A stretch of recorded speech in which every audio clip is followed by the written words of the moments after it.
Maithili express की शानदार प्रस्तुति।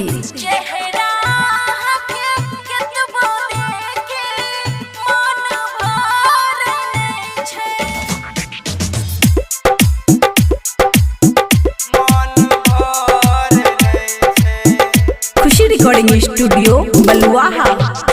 चेहरा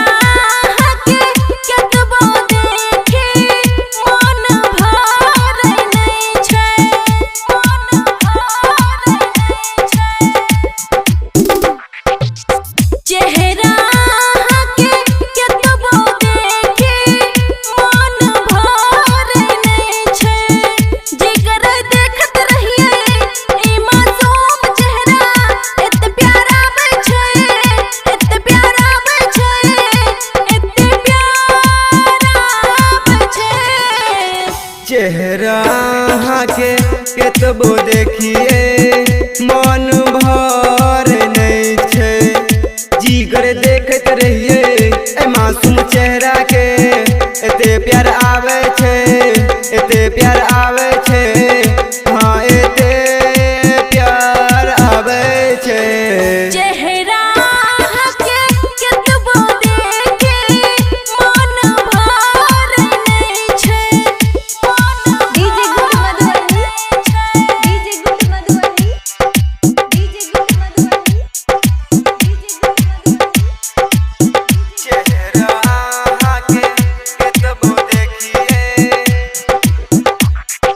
खुशी रिकॉर्डिंग स्टूडियो बलुआहा।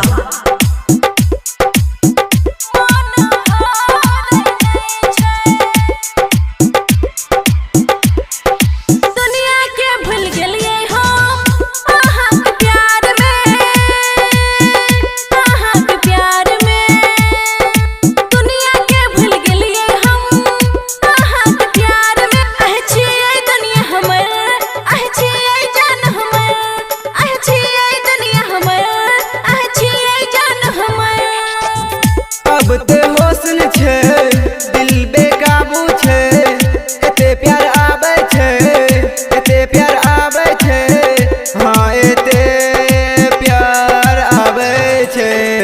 चेहरा के केतबो देखिए मन भर नहीं छे, मन भर नहीं छे।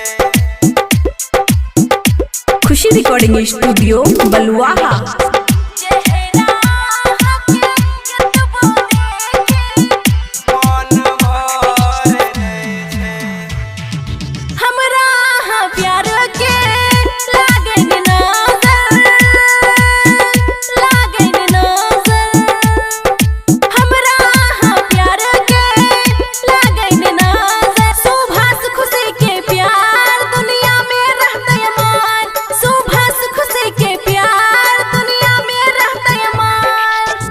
मर तो दम तक साथ नहीं छोड़ब हम, एते प्यार आवे छे, एते प्यार आवे छे, हाँ एते प्यार आवे छे।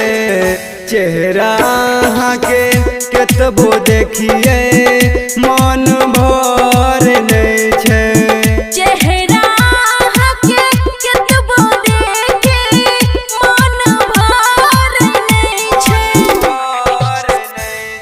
खुशी रिकॉर्डिंग स्टूडियो बलुआहा।